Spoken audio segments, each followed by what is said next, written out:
Hi guys, my name is Lauren. The story took place a little over a year ago.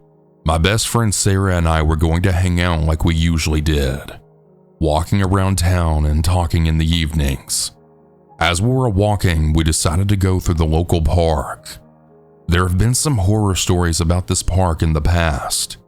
I'm sure nearly every town has some creepy stories about their local park, but it was still pretty bright out. Just a typical summer evening. There were people walking dogs, families strolling, kids playing football, so we didn't think anything of it and just entered the park. As we were walking, we had bumped into Sarah's younger sister, Chloe. Chloe's friends were heading home, so we told her she could stay with us until we were ready to leave. We sat on a bench chatting and laughing until we decided to call it a night. It was starting to get dark, and this end of the park didn't have any lights. We got up to leave and started walking. I turned on the flashlight on my phone so we could see where we were going.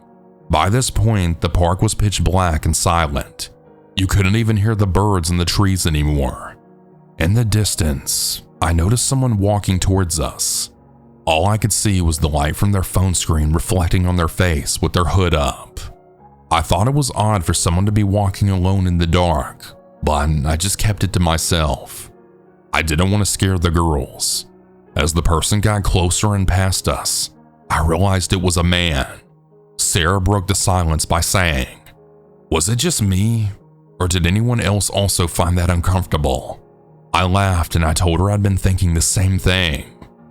Chloe turned around and looked back at the man, and then whispered that he had turned around and he was now walking behind us. Without saying a word, the three of us all just sped up. Throughout the park, there are entrances to nearby housing estates that break up the main path. Sarah suggested that we take the next turn into one of the estates so we could pass in front of us. We quickly went through the gate and into the estate, when we suddenly heard footsteps right behind us. Chloe looked back and saw that he was now charging at us. We all took off running, screaming down the road, too scared to look back again. We turned into a side street and hid behind a van parked at the end of the road. My heart was pounding and my legs were shaking. A million thoughts raced through my head at once. Where did he go? What do we do now? How are we going to get home? It felt like one of those scenes from a movie where someone knocks on a random door asking for help. But we were frozen, totally unsure of what to do. Sarah suggested that we call an Uber since we didn't want to walk back up the road. The man was still standing near the gate. Sarah called the Uber and explained what was happening to the driver. He stayed on the phone with us until we arrived and made sure we were okay. During the ride home, the three of us just sat in silence, completely shocked, not knowing what to say to each other. To this day, I still don't understand why he turned around and started following us. Was he looking for someone in the park to do this to? Why run after us and then just disappear? One thing's for sure, I've never gone back into that park after dark, and I don't plan to anytime soon.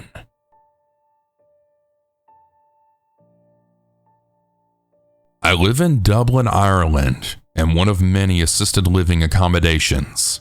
There's a reception area with staff during the day and security guards at night. I've always felt very happy and safe living here. I even feel safe enough to sleep with my window open a crack if it gets too warm in the summer. Until last Friday, I believed that once I got behind our locked gates at night, I was completely safe. But last Friday changed everything. Another thing you need to know is that I absolutely love attending concerts and shows at various venues around Dublin. Since I can't see, the view doesn't matter, so I usually buy the cheapest tickets and go quite often. So last Friday, yes, on the 4th of July, I was returning home from one such concert around 10 p.m. The taxi pulled up to the locked main gate. I buzzed the intercom to ask the security guard to let me in through the side gate. I do have a key, but the lock is stiff and fiddly. The key often gets stuck or just won't turn. The security guard didn't answer after 2 rings, which usually means he's out doing one of his hourly patrols around the property. The taxi driver kindly offered to open the side gate for me, relock it, and pass me the key through the bars. So that's what we did. Once I was halfway through the courtyard, the guard shows up apologizing for not being there earlier. He had indeed been patrolling. I told him it was okay. He helped me navigate the rest of the courtyard to avoid parked cars, then led me into the building, straight ahead through the reception area, and then turned right toward the double doors leading into the corridor that goes directly to my apartment. Usually the guard brings me to the double doors, opens them, and then lets me walk the rest of the way to my door unaided. It's a straight path with no obstacles. Besides, I'm behind locked gates with cameras all around. What could possibly go wrong? I found and opened my door, entered my apartment, and I went to close and lock my front door, something that I always do right away. But this time, the door felt strangely stiff. My first thought was, I really need to put in a maintenance request. There's something really wrong with this door. I kept trying to close and lock it, but the more I pushed, the more it resisted. Then I realized with horror that someone was on the other side trying to prevent me from closing it. I was terrified. I thought whoever it was might force their way in and assault me. I threw my whole body against the door and pushed with all of my strength, but the person on the other side was doing the same. In panic, I shouted loudly, "What is it?" The moment I shouted, the person let go and I felt the door slam shut. I then immediately locked it. Afterward, I just leaned against the wall trying to process what the hell had just happened. Did someone really try to get into my apartment? How come I never heard them behind me? Should I report this to the security guard? But what if it was the security guard? What if he tampers with the camera footage? Are there even cameras in that corridor? Would anyone even believe me if there aren't? I went to bed without reporting it, but by Saturday, I was more and more freaked out. So that afternoon, I had sent a long voice message to my key worker on WhatsApp, explaining what had happened. I knew that she wouldn't get the message until Monday, but at least I had reported it. I had attended another concert on Sunday, and thankfully, nothing happened. I was able to open and close my front door just fine that night. Unfortunately, my key worker wasn't able to access her work phone on Monday, but she finally got the message on Tuesday. She replied that she would contact me in an hour after she had spoke to the building manager. An hour later, she had requested a meeting with me and the building manager. What the manager told me made me shudder. Apparently, the camera footage showed the security guard going the opposite direction to where I had gone, continuing his patrol. But someone really had been following me down my corridor. You can't see the struggle at my door on the footage, but you can see that person running away. Due to GDPR regulations, they couldn't tell me yet who it was, but they had contacted the police who were coming to take my statement. They also told me that they believed the person was likely just trying to rob me, not assault me, but I still wanted to press charges. I didn't want anything like this to ever happen again, to me or to anyone else in our building. They offered me the option of having a security guard walk me right to my door and make sure I get inside safely and lock the door every time I come home late from a concert or show. I gratefully accepted. So, to the person who tried to force their way into my apartment, I hope we meet again, but next time I hope you're in handcuffs. Update, and it's a bit anticlimactic. The police came. They were very kind and understanding. They interviewed me and reviewed the footage. It turns out my would-be intruder is a minor. I was told that I could press charges, but since he's underage, he wouldn't be prosecuted. He would only receive a stern warning. I decided to not press charges since there would be no real consequences, and I didn't see the point. Plus, I don't know what his parents or guardians are like. What if they try to intimidate me?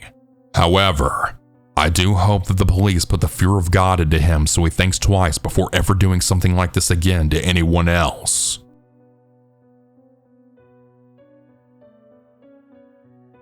So when I was younger, around 13 or 14 years old, I was invited to go on a camping trip with my best friend Pat, his dad, and his uncles.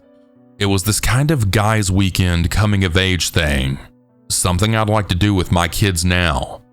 You know, fishing, cooking over fires, our first couple of beers, sleeping in tents, and stuff like that. We drove pretty far up north, but this being many years later, being 30, I can't really remember where exactly we went. I know it was about 2 hours north of where I live now. We had parked Pat's dad's truck off to the side of the road in a bush and canoeing a pretty far distance down a river to a lake and set up our camp at the edge of the water. Right across the water, we could see this really old abandoned looking cabin. On the outside, it looked abandoned. The roof was sagging and all of the bushes were growing up around it. At one point, Pat's dad and his uncles were fishing and drinking and allowed us to go adventuring a bit. Surprisingly, they had actually allowed us to take one of the canoes across the water to check out the abandoned cabin. In hindsight, I don't think I would let my boys now go that far where I couldn't get to them in an emergency, but they were drunk. So being 13-ish-year-old boys, we did exactly that. We paddled across and checked it out. On the outside, this thing looked super decrepit. The front door was unlocked and we went inside. This was a big mistake. On the inside, it was certainly not abandoned and very lived in. It really freaked us out knowing somebody lived there, but was obviously nowhere nearby. There were porn magazines spread across the table, a bong, a tray full of weed, beer bottles everywhere, and on one of the shelves in the living room were 2 hunting shotguns. I know it was dumb to play with them, but we did. We never pulled the trigger, just walked around the house with them like idiots, feeling all cool. We checked out different rooms in the house, but one really creeped us out. Yes, I understand that we technically committed a break-in and entering or a trespass, but we honestly thought it was abandoned before we even got inside. Once we were in, we figured it was somebody's hangout or something, but it was pretty deep out in the woods. Anyways, one of the rooms had those mannequins that you see in a clothing store, but none of them were wearing any clothes and they all had wigs on, different lengths and colors. Something just felt really off about that, and we decided that we had had enough and left after putting the guns back where we had found them. After canoeing back to our campsite, we told Pat's dad everything. He was almost as stunned as we were. That evening, we fished some more and Pat caught a fish that his dad had cooked over the fire. While we were eating dinner, 2 guys came by in a motorboat and stopped at our side. They were friendly enough. We all joked around a bit, and we had assumed they were just other campers or people out fishing, people like us. But then they had invited us to their cabin just across the water to hang out. Pat's dad politely declined, and then they just lingered and things just started to feel weird. The 2 guys were drinking quite a lot and exchanging weird looks. At one point, they had even asked Pat and I if just the 2 of us would go hang out. Pat's dad gave him a stern no, and then things were even more awkward. They stayed a while until it got dark, and then eventually they left. That night, Pat's dad and uncle stayed up all night by the fire while we were sleeping in the tent. We didn't really do much sleeping though, mostly just talking about how creeped out we were by those 2 guys that lived in that cabin and their wigs, porn, and the guns. Eventually, we fell asleep. In the morning, everything was packed up and Pat's dad cut the trip short. We put the tent we were in away and then left immediately. Most of the trip back was spent talking about how his dad was really freaked out about those 2 guys. Pat and I have talked about it here and there over the years, but years ago we actually had a major falling out. I never did ask exactly where that cabin was. I wouldn't want to go back there anyways.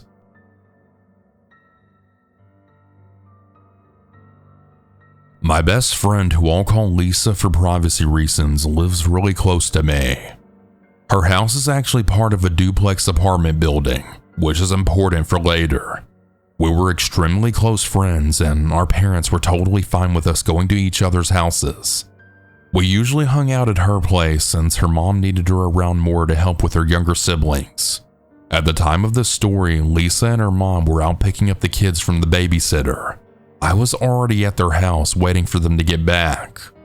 One of the kids had a habit of running off when getting out of the car, and the other was an infant. So Lisa's mom would grab the baby while Lisa handled the diaper bag, since the baby usually needed to be changed as soon as they got home. I was inside waiting when my mom had called me. She told me that I needed to walk home and grab my medication. She also let me know that Lisa's mom wouldn't be back for another 20 minutes because they had stopped to get food for the kids, and for me and Lisa as well. I said okay, and I told my mom that I'd leave the back door unlocked so I could get back in. She said that was fine, and she told me to leave through the front door. I just said, got it, then unlocked the back door and went out through the front. Lisa's house was about a 5-minute walk from mine. As I started walking, I had noticed that Lisa's next door neighbor came outside. He was a tall, maybe 6-foot man, and he was outside on the phone smoking a blunt. I didn't think much of it, honestly. That kind of thing was pretty normal in the neighborhood, and I didn't really care. But then, as I was walking, I noticed that he started following me. At first, I thought maybe I was just being paranoid or high. I had smoked a little weed before I left. I tried to ignore it, but then I had heard him laughing. When I turned around, I saw him either taking a picture of me or showing me to someone he was talking to on the phone. That's when I realized that something was really wrong here. I started running. He was a little farther back, and I figured I could at least make it into the view of my neighbor's security camera in case he tried to grab me. Then he started running too. I was wearing a necklace with a cross that had a sharp end, and as I ran, it had started digging right into my neck. This will be important later. I grabbed it and pulled it off, breaking the chain. My parents had always taught me that if someone tries to hurt you, you go for the crotch, then the throat, and then the eyes. And I knew the sharp cross would help me if I had to defend myself, though I hoped I wouldn't have to use it. I started getting out of breath. I have bad asthma and I didn't have my inhaler with me at the time, but I kept running. I'd rather get home and collapse than slow down and risk getting caught. The man was getting closer and closer, and I wasn't even halfway down the road to my house yet. Finally, I jumped over an old fence and cut through my neighbor's backyard to reach mine.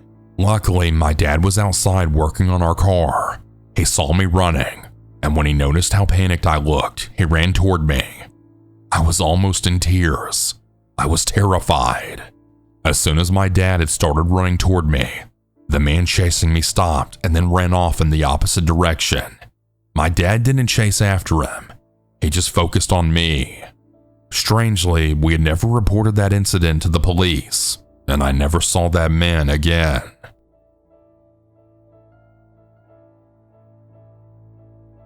Hello everyone, Major Lurker here, but I've decided to tell my story on Reddit to those who don't know me. I've scrolled Reddit for years now, but I've never actually set up an account, so here I am. I was 11 the first time I saw him. I had just gotten out of school and I remember being hot and tired but still excited because I had chore money in my backpack. $8 and some change crumpled into my bag next to a mechanical pencil I found on the floor. That high quality shit. That was enough for a Happy Meal. Nuggets, fries, a little toy that I'd pretend I didn't care about, and a Sprite. Heaven. The McDonald's is only a few blocks from the school and up the hill from my apartment. My mom wasn't crazy about me walking around alone, but she also worked 2 jobs and couldn't pick me up most days. If I got home before 5 and didn't talk to strangers, she didn't ask too many questions. I kept my phone on 50% brightness to save battery, pretended like I was grown, and slid my earbuds in like I had somewhere important to be. That McDonald's became my little kingdom. Booth by the window, shoes kicked off under the table, watching YouTube Vine compilations on my cracked phone while sipping a Sprite like it was champagne. I had just discovered Tumblr that year. I was reposting Melanie Martinez fan edits and thinking that I understood the word aesthetic. I was 11 going on 20, or at least I thought I was. That's probably why I didn't think it was weird when he sat near me. He didn't work there. I knew that much. He was way too old to be hanging around during school hours, and he didn't have a uniform. But the first time, I assumed he was waiting for someone. He had on this navy hoodie, sleeves pushed up, and a raggedy backpack next to him like he had also just got out of school. He looked maybe 17, 18 at the oldest, with a face like he had just started growing into it. Tall white boy, deep voice. He looked like one of those SoundCloud emo rapper dudes. "You draw?" he asked, nodding at my sketchbook. I shrugged, trying to act unbothered. "Kinda," I said. "Not like for real. "You got talent, man," he said, and I felt my chest puff up just a little. Nobody ever said stuff like that to me, especially not older boys. At school, most of the guys my age were busy with whatever the popular trends were back then. But this one, he looked me in the eye when he talked, made me feel seen. The next time he was already there. Same booth, same backpack, same easy smile when I walked in. "You again," he said. "You following me or something?" I laughed a little too loud. He always knew what to say to make me feel grown. He'd ask about school, about my drawings, about music. Then he'd started asking other stuff, like what my background was, what kind of guys I liked. Said that I didn't talk like the other black girls he knew, whatever that meant. I didn't even know how to respond to that one. But still, I came back, week after week. Sometimes twice a week if I had extra change. And he was always there, like it was planned. The first few weeks, the conversations felt like a secret game. He'd show up at McDonald's like clockwork, sometimes early afternoons, sometimes after school, and we'd talk about everything but what I was really thinking about. I liked how he made me feel special, like I was this rare thing, not just a kid with a Happy Meal and a sketchbook, but someone worth paying attention to. When he asked for my number, I thought, this is it. I'm officially grown. I still remember the moment I handed him my phone, watching him punch in the digits. It felt thrilling, like I was stepping into a world I wasn't supposed to know about yet. My fingers brushed the screen, hesitant for a second. Then I pressed send on the first text I ever wrote to him. "Hey, it's me." His reply came almost immediately. "You cute. You're always gonna be my favorite artist." That first text stayed with me for a few days. I showed it to my best friend like it was some badge of honor. "He thinks I'm cool," I told her, my voice a little higher than usual. "He really listens to me." She shrugged, told me to be careful, but I didn't want to hear it. Middle school kids always try to act like they're grown anyway. Everybody's pretending. I was just pretending better. Sometimes he'd ask me stuff that felt off, but he always said it like it was a joke, so I played along. Like out of nowhere, he'd be like, "Do you say the N-word? Be real." Or, "What would you do if someone called you that at school?" And then one day he asked, "So, can I get the N-word pass? You're cool like that, right?" I remember laughing, but not because it was funny, more like I didn't know what else to do. Then he hit me with, "I'll trade you $5 and a Sprite if you'll be my personal slave for the day." And when I froze a little, he was like, "Chill, I'm just joking. Damn, you're sensitive." He'd sometimes try to talk hood around me, saying stuff like, "On gang," or, "Yo, you trying to wild out?" in this fake deep voice that didn't even sound like him. At the time, I didn't even know what the hell was going on. But looking back now, he was testing me. The text started off innocently. "What are you drawing now? Did you finish your homework? You watching that new Stranger Things?" He even sent me links to playlists that he said reminded him of me. But over time, things got a little different, a little heavier. He'd ask stuff that made me pause, questions about my body, if I had started changing yet, who I liked, if anyone had kissed me. I felt weird, but also proud to answer, like I was a grown woman sharing secrets with a friend. Sometimes I'd get texts when I was supposed to be asleep. "I bet you look real good in your PJs. You staying up late? Just thinking about me?" I told myself it was a joke, that he was just being funny. It was part of the game. I was learning the rules. I wanted to be in on it. After all, Kids at school were trading stories about boys and crushes like it was some kind of competition. I didn't want to be the only one who had never been talked to like that. But even then, there were comments when my stomach flipped. When he asked if I had started growing hair yet, or had sent me a picture of his hand gripping a pillow. I didn't know what to say, so I didn't say anything. I didn't want to lose him. And besides, I thought I was grown enough to handle it. I thought I knew what I was doing. Still, I just kept going to McDonald's even on days I didn't have much money. Sometimes I'd sit far away pretending not to notice him watching me. I told myself I was just being cautious. I told myself I was in control. But the truth was, it was getting harder to breathe whenever he was around. Like the air was thicker, heavier, and I didn't know how to make it stop. It wasn't like I told my mom about any of it. I knew that she wouldn't understand. She was busy with work, with bills, with trying to keep everything together. And I was supposed to be a kid, not dealing with this stuff. So I just kept it all inside, tucked away under layers of laughs and texts and drawings. Looking back now, I can now see the signs that I missed. The way his smile sometimes didn't reach his eyes. The way that his questions stopped being about me and started being about control. But back then, I was 11, and I thought I was grown, and that was my mistake. I thought blocking his number would end it. When my mom found the text, she didn't scream or curse like I thought she would. She just stared at me, emotionless. Then she said real quietly, "You blocked that boy. Don't answer. Don't go back there. Understand me?" I nodded. She didn't say anything else. She walked me out of the room and left me sitting there with my heart pounding and my phone locked in her hand. I told her I'd stop going to McDonald's, and for a while, I did. I stayed home after school watching anime reruns on my tablet, sketched in silence. My bestie kept texting me to hang out, but I kept saying no. I wanted to be good. I really did. But something about the quiet made me feel itchy. I missed the way he made me feel seen. Like I wasn't just some awkward kid with Velcro sneakers. I missed the attention. Even if the words were weird sometimes. Even if the questions made my stomach twist. So one Friday when my mom had a double shift, I walked back to the McDonald's.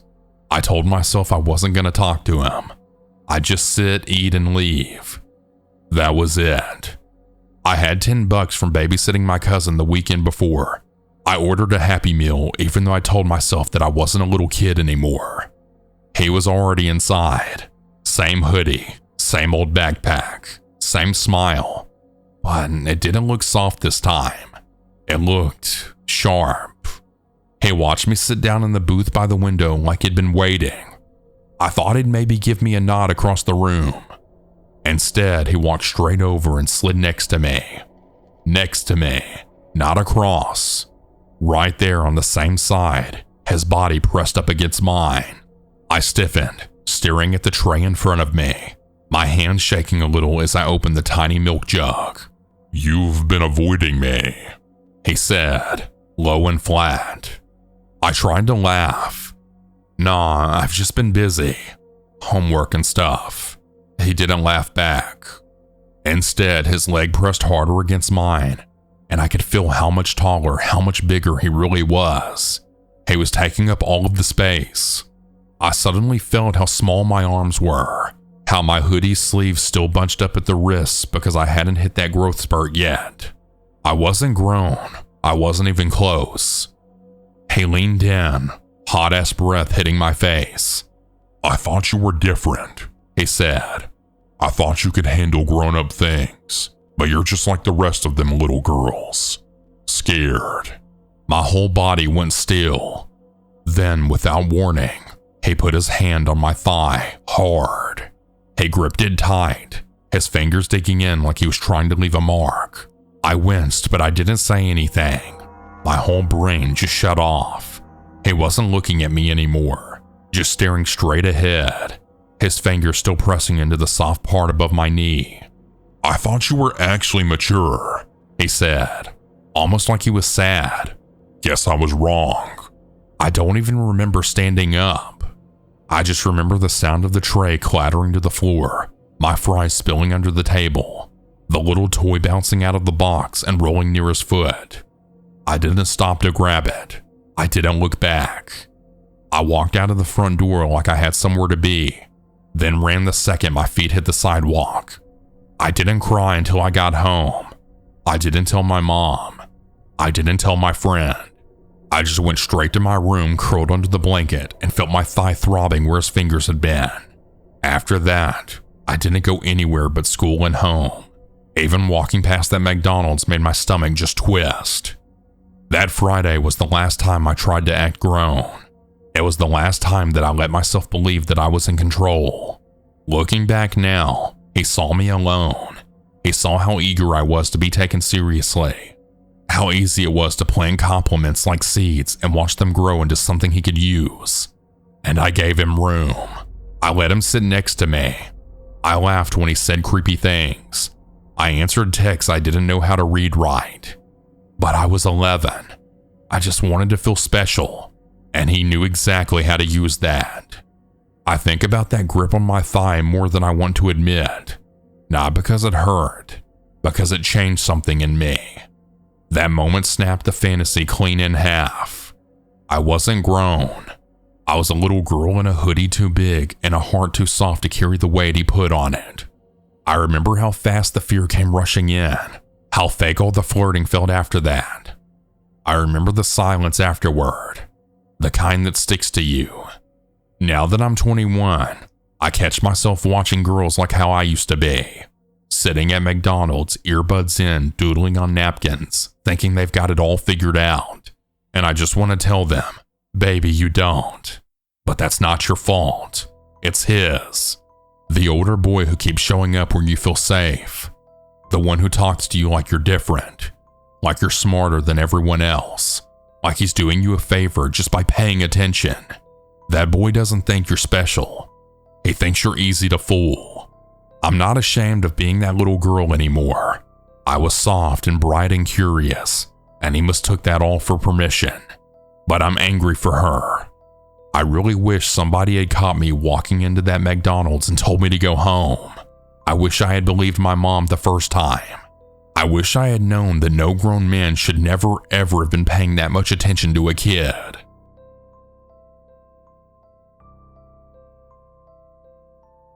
In 2023, I was in Marmaris with my best friend, and on our first night in Turkey around 11 p.m., we ended up at the fun fair by the beach. At first, it felt really exciting and harmless due to the fact that we had just turned 18 and left college. We were just two girls on holiday, but something happened that still sits in my chest to this day. I don't know if I was overreacting or if we just narrowly avoided something really serious. While we were on one of those rides, I noticed a man staring at us. He was standing nearby the ride just watching us, specifically only us with this intense focus. During the ride, my sunglasses fell off my head. When it ended, the man came up and gave them back to me. I thanked him and walked off with my friend. We then moved on to the next ride, and he followed and got on the same ride, and he sat directly in front of us and just kept making eye contact with me the entire time. I started to feel genuinely nervous, and I could tell my friend did too. When that ride finished, the man came off, but he stood at the queue of the ride just watching us. Me and my friend decided to stay on the ride because now we were genuinely getting scared.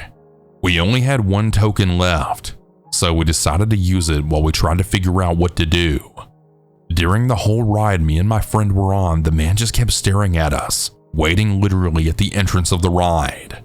When the ride ended, I decided to pull out my phone and take a picture of him just for safety reasons. And then when we left the ride, he kept following us around the fun fair, but it kept giving me a terrible gut feeling. I then looked at my friend and told her that when I count down to 3 to take off our shoes and run as fast as we could. He literally chased us through the streets. We ran for about 10 minutes. Eventually, we ran into a restaurant and hid.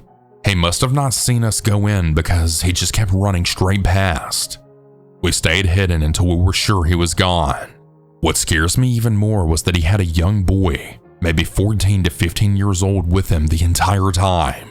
The boy was not walking ahead or playing. He stayed near the man, trailing behind him. Later that week, near our hotel, we saw him again. This time he was on the beach, watching a British woman sitting by herself. My friend and I rushed over to warn her. She was grateful, but I couldn't shake the feeling that if we had not acted when we did, something terrible could have happened to us. What could he have possibly wanted? Has anything like this happened to anyone else in Marmaris or Turkey in general? What does this sound like to you? Please let me know.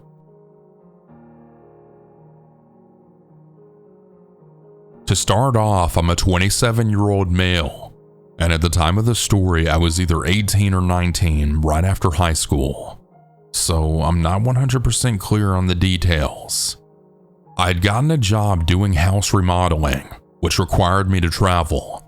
I was usually gone for a week or two each month on average. The story happened while I was on my way home from one of those trips. I had stopped in a city about 4 to 5 hours away from my hometown to sleep for the night, and had planned to drive the rest of the way home the next day. It was always just me and one other guy traveling together for these remodeling jobs. On this particular night, we had checked into a hotel around 10 or 11 p.m. after working half the day and then driving to this city. At first, everything was normal. I went to my room and my coworker went to his. I took a shower and got into a bed around midnight or 1 a.m., falling asleep pretty quickly. I suddenly woke up to the hotel room phone ringing. I looked at my cell phone and it was about 3 or 4 in the morning. I laid there until the phone stopped ringing, unsure if I should answer it. After about 30 seconds to a minute, it stopped. I dozed back off shortly afterward. But 10 to 15 minutes later, I was woken up again by the phone ringing. This time I checked my phone and I saw that I had a text from an unknown number. The message said something like, "Hey, is this so-and-so? This is Stacy. We had met at the bar tonight." Looking back, I probably shouldn't have replied, but I did. I then wrote, "Sorry, I think you have the wrong number." The person replied, "But this is you from the bar, right?" To which I just responded back with, "I was never at a bar tonight. And again, I think you have the wrong number." I put down my phone and tried to go back to sleep, but my phone lit up again. I looked and I saw 5 or 6 new texts from that same number. When I opened them, I realized that the person had sent me explicit photos. I immediately blocked the number and tried to go back to sleep. I dozed off again. But at some point, I suddenly woke up to a noise. At first, I didn't know what it was. Then I realized someone was trying to open my hotel room door. Luckily, I'd put the chain lock on so they couldn't open it all the way. That's when I started to feel really uneasy. I stayed still in bed, trying not to make a sound or let whoever it was know that I was awake. The door eventually closed and everything went silent. About 5 minutes later, someone started knocking. I didn't answer at first, but the knocking just didn't stop. It literally went on for about 5 minutes. Finally, exhausted and frustrated, I got up and cracked the door open slightly to see who it was. In hindsight, that probably wasn't the smartest move. It turned out to be the front desk employee who had checked us in earlier that night. He told me that someone had left a message for me. I was half asleep and irritated and just told him something like, "I don't know anyone who would leave me a message here. Please leave me alone." Then I shut the door. Looking back, I really wish I had asked what the message was. It really took me a while to fall back asleep. I was still shaken by the idea that someone had tried to open my door. What would have happened if the chain lock hadn't been on? Eventually, I fell back to sleep. The next morning, I had packed my stuff and went down to the lobby to meet my coworker so we could hit the road. As I walked past the front desk, that same employee was still there. We made eye contact and I got a weird feeling. But I was young and I didn't think much of it. I didn't tell anyone about what had happened. Years later, after hearing other stories, I had started to wonder if that hotel employee was involved in something more sinister, possibly human trafficking or trying to act out some sick fantasy. He might have seen me as an easy target, a young guy not from the area traveling all alone. Maybe he got my number from the check-in info and posed as a girl from a bar, hoping I'd invite her up to my room. When I blocked the number, he may have taken it a step further, made a key to my room and tried to get in. To this day, I really wonder what would have happened if I hadn't put that chain lock on the door. Would I even be here to tell this story? I know it's not the scariest story out there, I know, but it's a reminder to always be aware of your surroundings, and I sincerely hope no one else was ever hurt or taken by that person.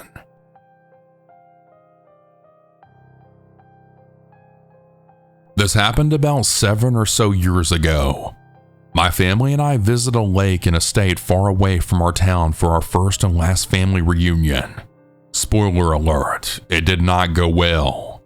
Safe to say that the lack of AC during the hot summer month of July, different conflicting personalities, and 3 families in one Airbnb caused a lot of tension, and it all blew up on the 4th of July. After midnight, my mom got fed up and took me with her to stay at a hotel. I had a 100-degree fever, and I was sick at the time. My sibling and my dad stayed at the house since they were enjoying themselves. We flew to the States, so we didn't have a car. And even if we did, it most likely would have been blocked in by other family members' cars. After much squabbling about our means of transportation, my grandparents, who lived in the same state as us, let my mom drive their car to go stay at an air-conditioned hotel away from the family drama. My mom and I drove through the dark, empty streets for a little while before we came across a motel, a familiar chain motel that we recognized on the side of the road. Since it was very late and my mom had a sick kid in the car, she had settled in staying there for the night. Pulling into the circular drive, we saw movement beneath the trees of an island in the middle of the asphalt. As my mom pulled into a driving spot, a man dressed in all camo smoking a cigarette emerged from the shadows of the island, and once we got out of the car, he asked, "Do y'all want a room?" To which my mom responded, "Yes, because why else would we be at a motel?" It was a little odd that this man, who I assumed to be an employee, was wearing full camo, hat, pants, and a shirt, but not a uniform. We walked into a little lobby, which was really just a small room with a computer and a front desk and a few armchairs. He walked behind the desk, clacking away on the computer as my mom described the room we would like. "A queen bed and non-smoke room." The man nodded, commenting, "Are you two alone?" And I can't remember if my mom responded, but he had handed us the key to the room. Not a card like I was used to, but a literal keychain. I thought it was odd, but then just brushed it off as a regional difference. This town doesn't get as much traffic as the other popular cities around it, so maybe they just didn't have the budget or need for keycards. Then it got really unsettling. He tried to make small talk, asking about what we were doing here, how we were liking the fireworks, etc. And then he led us to our room on the first floor. Okay, that's not too bad, right? But then he opened our door and then led us into the room while showing us all around. The moment he opened the room, the sickening stench of smoke hit us, even though we specifically asked for the non-smoking room. He had started twisting the knob to the air conditioning, turning on the bathroom light and opening the closet door, showing us where everything was. This was a tiny room, big enough for one bed, a thin closet on the wall, and 2 little nightstands, so the tour was totally unnecessary. My mom stood outside of the room, arms crossed and almost on guard. I, being exhausted, stepped into the room, holding my stuffy and blanket, ready to knock out and just go to bed. As the man walked into the bathroom, my mom finally spoke up. "Hey, come here." Her tone was stern, one that sounded like the pursed lip warning many kids get when they're in trouble, but this one held a dangerous edge to it. The man came back out and was milling around the room when she repeated herself under her breath. I eventually gave in, rolling my eyes in annoyance as I left the room. She grabbed me the second I crossed the threshold and moved me behind her. We walked back to the lobby to find a new room that was truly non-smoke, and my mom made sure to stay between us. While in the lobby, he had made a comment that broke the camel's back. "You two are very far away from home." As he rang us up, holding onto my mom's credit card as she looked at her phone. Even though I was young, this comment made my stomach twist, but I couldn't understand why. Suddenly the lobby filled with ringing, the tune of my mom's ringtone echoing off the pale walls. "Oh, just 1 minute. It's my husband," she said, holding up a finger to me as I prodded at her. The conversation went something like this. "Hello? Hi, honey." "Mom, who is it? Why's Dad calling?" My mom shushes me. "We found a place." "Oh, okay. Yeah, we'll see you there in a bit. Got it, love you." Like the annoying kid I was practically tugging at my mom's sleeve, asking her where my sibling and dad were. Mom brushed me off, gesturing for me to grab her card as she informed the man that my husband and kid are down the road. They already checked into a room, so we're going to go meet them. I'm still asking her about what was going on since I was now very confused. As we made our way back to the car, I then flooded her with questions, and she simply just looked forward, clasping my hand. I hopped into the back seat and we backed out, quickly leaving the drive, and in a nearly cinematic moment, my mom turns to me, finally answering my questions in the most jaw-dropping manner for the 10-year-old me. I lied. Boom. I felt like my world exploded. I had always thought about stranger danger and kidnappers, but this was a whole new territory for me, one that most women would have to live through every waking moment. She filled me in as we drove, winding through the roads down into the town. While I was busy thinking about falling into a smoky and dingy bed, my mom was in full-on panic mode. Her mom instincts flared up the moment he opened the door for us, most likely trying to rationalize what was going on.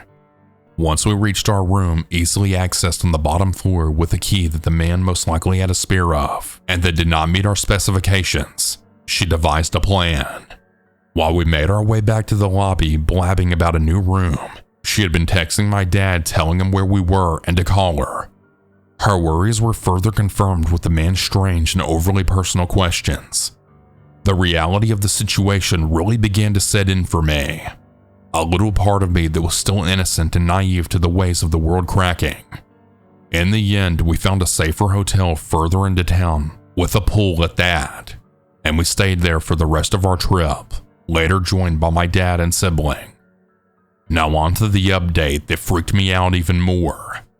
My sibling and I recently revisited the town with our grandparents for a quick family trip, and we stayed at a house on the same lake where we had the reunion. On our way to the house, our car had passed the charred remains of a building, gates and caution tape surrounding the area. My grandma pointed it out and informed us that it was the same motel that my mom and I had stayed at. It burned down in October of 2023, and I've scoured the internet for any answers, and I've found none. The name did change from when we first went, but I was still able to find it. Let me know if you want to know the name in the comments. I feel like the fact that it mysteriously burned down just adds to the unsettling experience my mom and I had there. After looking back at this moment with new older eyes, I'm very, very glad that my mom got us out of there. She's not that I can remember had a sort of feeling like that one since, and I've gained even more admiration for her. I will never know what would have happened if we had stayed. And to the man in the hotel, of course, let's not meet.